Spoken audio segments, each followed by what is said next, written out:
Baik, selamat malam Bapak. Saya atas nama Rolando Fontal dengan NIM 2003 030106, kelas C semester 3, program studi Sosiologi, Fakultas Ilmu Sosial dan Ilmu Politik.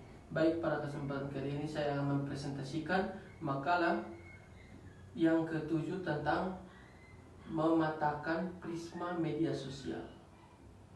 Langsung saja ke materi yang pertama, publik yang tidak terlalu rasional. Salah satu gagasan paling kuno dalam pemikiran Barat adalah bahwa musyawarah rasional akan menghasilkan ikatan masyarakat yang lebih baik. Gagasan bahwa ikatan masyarakat berfungsi lebih lancar ketika orang membentuk pendapat mereka berdasarkan berbagai bukti telah menjadikan bagian dari landasan demokrasi. Seperti banyak cita-cita yang kita pegang teguh hari ini, gagasan ini memperoleh momentum selama pencerahan. Alasan telah membantu para ilmuwan menaklukkan begitu banyak alam menurut para filsuf seperti Denis Diderot. Jadi mengapa tidak menggunakan untuk membangun ikatan masyarakat yang lebih baik juga?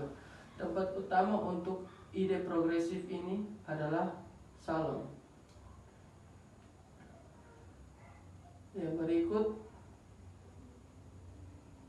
salah satu hal yang paling membuat frustasi tentang identitas bagi kita yang mempelajari untuk mencari nafkah adalah bahwa identitas itu terus berkembang. Tidak seperti para pekemah musim panas yang diprofilkan di awal bab ini. Orang-orang tidak secara acak ditugaskan menjadi anggota Partai Republik atau Partai Demokrat. Meskipun kita telah belajar sejauh ini bahwa orang mengembangkan identitas yang meningkatkan harga diri mereka, kita belum menganalisis bagaimana orang membaca sinyal orang lain untuk melakukannya.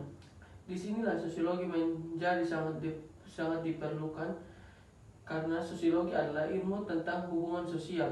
Sosiologi mempelajari bagaimana konteks sosial membentuk kepercayaan orang, perilaku, dan yang paling penting untuk diskusi saat identitas.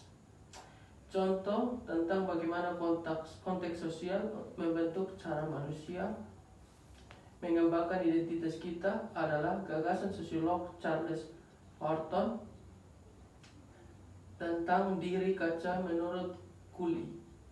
Kita mengembangkan konsep diri kita dengan mengamati bagaimana orang lain bereaksi terhadap perbedaan versi diri kita sendiri yang kita hadirkan di lingkungan sosial. Ide ini membentuk kembali identitas bukan sebagai jersey yang kita kenakan, tetapi sebagai hasil dari proses eksperimen sosial yang kompleks. Yang berikut, media sosial dan pencarian status. Obsesi dengan status sosial sudah lama ada sebelum media sosial tentu saja, dan beberapa orang lebih peduli untuk mendapatkan status di media sosial daripada yang lain. Tetapi poin kunci yang ingin saya sampaikan di sini adalah bahwa kita sangat peduli dengan identitas kita, karena identitas itu memberi kita sesuatu yang kita semua perjuangkan, seperti rasa harga diri. Ide ini dapat ditelusuri kembali ke tulisan-tulisan awal sosiolog seperti Norbert Elias dan Erving Goffman sampai ke ilmu saraf mutakhir. Kesimpulan umum dari penelitian ini adalah bahwa kita memiliki identitas yang membuat kita merasa baik tentang diri kita sendiri, dan kita menghindari hal-hal yang membuat kita merasa malu. Yang berikut, yang terakhir, tentang kekuatan prisma. Banyak orang percaya bahwa platform media sosial membuat ketagihan karena mereka memberi kita aliran rangsangan visual yang tak ada habisnya, dirancang dengan cermat oleh pakar pemasaran di lembah silikon untuk membuat kita tidak mungkin meletakkan ponsel cerdas dan tablet kita.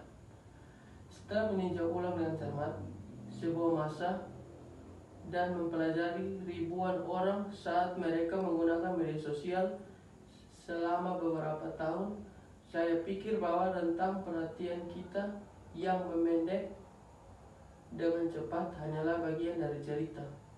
Sumber yang lebih dalam dari kecanduan kita terhadap media sosial, saya simpulkan adalah bahwa hal itu membuat kita lebih mudah melakukan apa yang terlalu manusiawi.